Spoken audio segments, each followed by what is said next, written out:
Oh dear.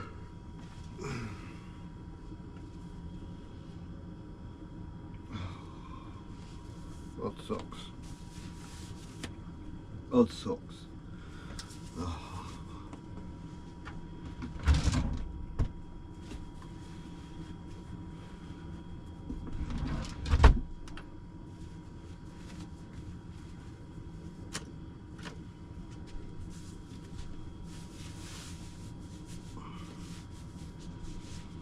Can't have odd socks.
Ten past 5 in the morning.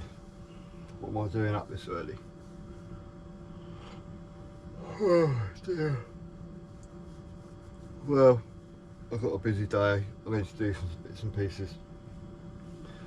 So, I'll make myself a coffee, make myself some breakfast, tidy the van up, crack on. It's Sunday. I've just had quite a cool weekend in Arundel. Met out of my mate MHWD. I can't say his full name because I'll get ridiculed for that. But yeah, I have went on an amazing walk and I've got a few bits and pieces to do. Namely, I need to do a bit of shopping, but not for food. I put a electrical socket in the back of the van and I need to get a electrical socket faceplate for that, so I'm gonna have to go to like Wicks to match everything else, and I need to get some more silicone for the shower. It's just to like coat it basically, and then I can hopefully finish that by getting some white board. I need to do that. There are a couple of other things I need to do. Friday I replaced the prop shaft. I didn't make a video of that because I just wanted to get it done, and to be fair, actually changing a prop shaft on a Sprinter only requires 2 sockets, so it's only about like an hour and a half job. And the reason why I had to do that is because my centre prop bearing had gone, and I think it was out of balance as well, because last time I replaced a UJ about a year ago, and that started making a noise again. So I thought, do you know what, just buy a new prop shaft, it's all balanced, you get 2 little arrows when you put it together. And yeah, the van now absolutely is like so silky smooth, but there's a front section, so I'm thinking, oh well, I might as well replace all of the prop shaft and then it's done, because the van has now done 216,579 miles. So the drivetrain has probably seen its best. I've already replaced the clutch, flywheel with a dual mass, so it's just about keeping the van up together. And I've noticed that I've got a bit of play in the steering. There's no play, it's just like on a knuckle, so I think it's a steering stabiliser link, like an arm, and I think that's got a little bit of play in it. But apart from that, tickety boo. Right, better make a move, stop procrastinating, get my backside into gear, go to Wickes, get some bits and pieces. See you in a bit. Well, it's been a successful mission. I managed to get some few bits and pieces, namely some of this stuff for the shower. That was a few quid. I got myself some little spatulas. These are only like 99p from my favourite shop, the Trading Post. And I can't find it, so I must have left it somewhere. Another gun. But most importantly, a new socket. And the cheapest way to buy wire, because I only wanted a couple of metres, was to buy just a cheap extension lead and just cut them off. It's like 4 quid. 4 quid, and the wire I think was like £9. So how to work that one out? So yeah. So the shower, because I need to get it sort of trying to get it finished. So if you can see here, this is like a grey stuff, and this is like a silicone sealant type stuff, and it's nice and rubbery. I know it is all completely waterproof in here, but I wanted to do these bits, so I'm going to have a go at them. I don't know if I've bought enough, and hopefully it's the right same colour. So I had a shower in here this morning. You can see the floor still wet. Should mop that up really. But yeah, so I'm going to carry on and do a little bit here. And I got myself one of these security lights. You know, they just, I'll probably get some like that magnetic tape and put them on there, so I can just stick it on there. I'll probably forget it, they'll probably fall off going down the road. Don't know. But anyway, yeah. Boring van life days. Van life jobs. Right, dogs are barking because I'm in a field. So I'm going to crack on.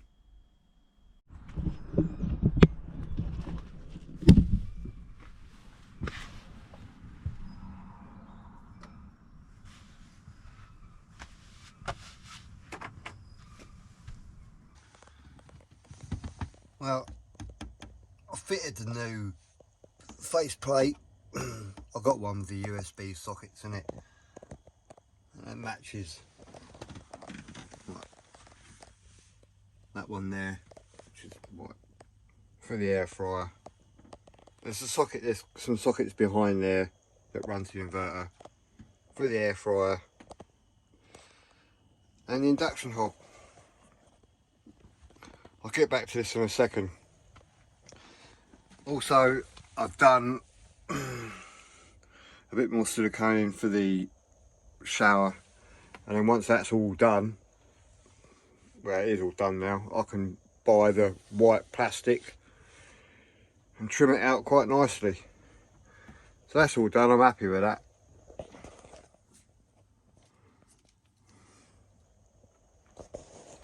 So yeah, back to this stuff. Now, I'll put the camera down and I'll talk to you properly. Well, to be honest, I don't really know where to start, because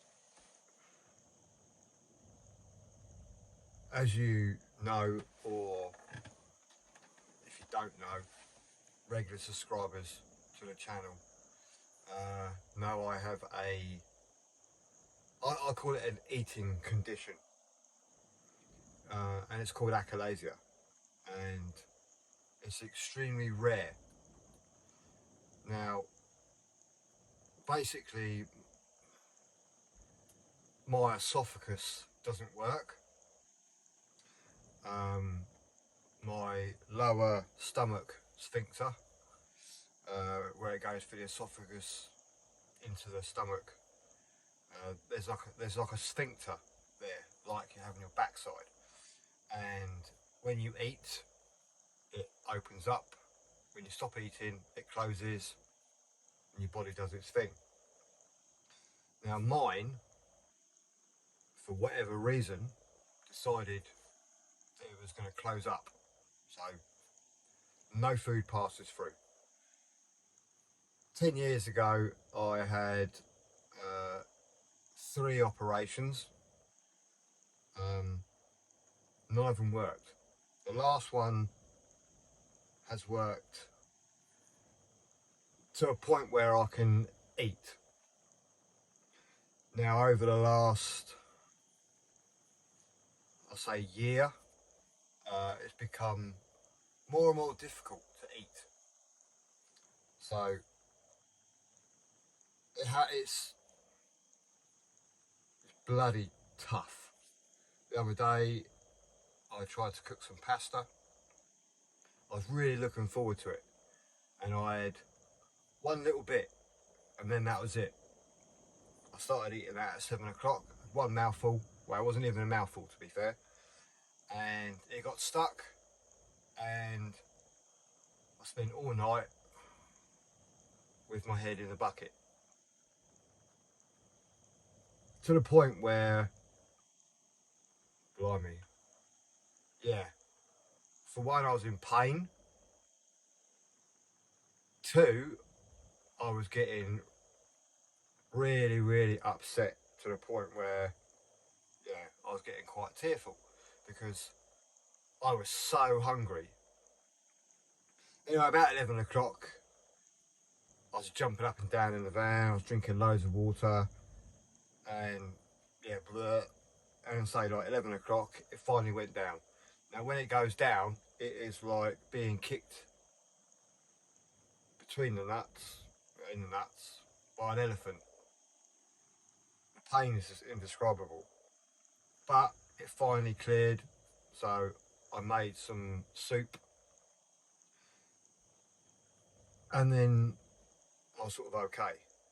But soup is not very nutritious, and for the last couple of days I've been in hospital,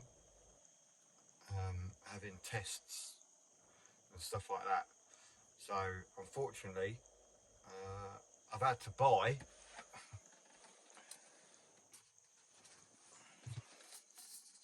a blender, and from now on I have to blend my food, because it will not pass, it will not go through. There are more complications. So not only have I got achalasia, but I have more complications. So my whole life is now extremely difficult. I went to a dietitian today in hospital, and they worked out my calorie intake is 500 calories a day. And as we all know, a woman's calories is between 1500 to 2000, and a good intake for a man is supposed to be 2000 to 2500. So you can see there's quite a lot of deficit. It is quite hard to do work, feel like you're still, you still contribute, and make yourself feel you're worthy of providing for me, providing for my family, providing for my kids. But at the same time, it's bloody hard work. So there are some more operations that I'm going to have in the pipeline, and I'm not really looking forward to them, because they are super invasive and there's a long recovery time. But like everything, I've just got to deal with it. It is what it is. Can't turn back time, even though I wish I could, but even then I don't think that's going to help. So where I'm going with this is, sometimes life is absolute pants, but there's nothing you can do about it, so don't really get upset. It is too easy to say, oh, why me, blah blah blah, But in all fairness, it has got to happen to somebody, innit? And unfortunately, it's happened to me. So I'm gonna still be upbeat. I'm still gonna live my van life. I'm still gonna produce videos, and I'm still gonna be happy because at the end of the day, my heart's still beating. Yeah, you get tough days. There is the looming worry of cancer. I already have a high risk of it, and now I have a higher risk of what's going on in my esophagus. But I'm still clear. So all the time I'm clear, there's no point worrying about something that hasn't happened. So I am still gonna produce videos. I'm still gonna, live in my van. I'm not giving up. Hell no, I am not giving up. And I don't want this to be a bit of a downer, because at the moment, all I seem to do is like just be a little bit down. And I'm not as happy as Larry as I used to be, like joking around and having a good giggle. To be fair, off camera, and if you do know me and you do get to meet me, I think I'm quite funny. But everybody on YouTube and everybody in the van life who does van life videos just shows you the good stuff. They do not show you the shit side of it. They do not share the personal struggles.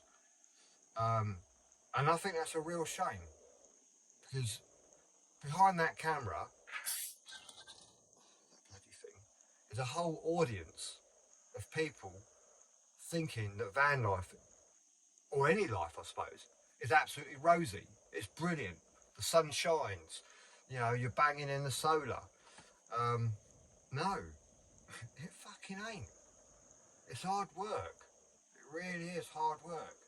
And to get up out of your bed every single day, to act normal and smile and do your daily routine, and then you go and see the kids and you say nothing to them because you don't want to worry about, you don't want them to worry, but deep down you're quite broken, and nobody ever shows that. This is real life. Why don't people show real life? It's great going to Rome, going to places, like Scotland, amazing, but this is real life. It really is. It's not a simulator. So why do we try and replicate our lives by Instagram and YouTube, when the actual reality is of it, there are people living outside in the real world that have got difficulties, yet those difficulties aren't shown, and you feel alone. I can't for one find one video out on YouTube, apart from people saying, oh, van life is over, my bloody van failed its MOT, or van life is over, we got the knock, or van life is over for, you got a puncture or you reverse into something. That's not over. That's just like life. But isn't that real? But this is real, because I'm prepared to tell you. I don't know, it's not great viewing. Far from it, because everybody wants to see the greatness of van life or the greatness of people's lives. But in the real nitty gritty of it, you wake up thinking, shit, is this the day that I get a letter from the hospital saying that, that's it? But no one ever shows you that. And it's a real shame, because everybody at my age now are facing daily problems, but nobody shows you it. Why is that? And the reason is because it gets crappy views. Well, I'm not really interested about the views. I'm more interested about being open, honest. And if people don't want to watch the openness and honesty of everyday life, regardless if it's living in a van, living in a house, living in a mansion, being a millionaire, or being poverty stricken, living in a shop doorway, the reality is that life can be pretty cruel. And I will say now that I don't mind putting myself out there just to prove that if there is somebody behind that camera thinking my life's crap, I'm the only one. No, you're not alone, buddy. Or, male or female, you're not alone. As I said, I'm prepared to put it out there. And, if someone behind that camera go, blimey, actually, thanks, mate. Thanks for putting yourself out there. Because I don't feel alone now. And they're, like myself, I'm not doing it for the fame, fortune, because there ain't none of that unless you've got millions of subscribers, or millions of views. I'm happy to do that because I don't want you to be alone. I don't want you to feel depressed. I don't want you to feel down. I'm happy to share. I'm happy to say it's okay. It really is okay. And it's what I just don't understand why people just can't be more truthful with their everyday life. So yeah, this is me, 53-year-old bloke, got some health problems, but I'm not stopping. No way am I stopping. So yes, I know it's not great content and I'm probably limiting myself to viewers, but in all fairness, this is real life scenarios of us later on in life with problems. So if you can relate to it, don't feel down, drop me a message, I'll reply to you. I love reading the comments. And the last video, me living in a van at 53, for me, I'm overwhelmed. I really am. It's nice to connect with people and all the lovely new subscribers saying that, bang on, mate, well done. Yeah, older people can live in a van, and there are older people than me living in their van, and there are older people living in a van that are in a slightly worse situation. So fair play to you, absolutely 100% fair play. And I'm glad you text me, message me, because it alliterates that not only is it still fun, we still get to travel around, we still get to go and see nice places, but it's not just for the young, it's not for the 20-year-olds, it's also for the 30, 40, 50, 60 and 70s. So you crack on. So yeah, back to my tomato soup. So I'm going to reheat that and I'm going to eat it. It's not bad, it's all right. So I'm going to reheat that, finish it off, edit this video, and hopefully, and I know I said it the other day, I'll have some better news, some better content, but right now this is real life. So thanks for watching, thanks for your love and support, thanks for all the people that subscribed. I really appreciate it, I really do. So until next time, thanks for watching. Bye everybody.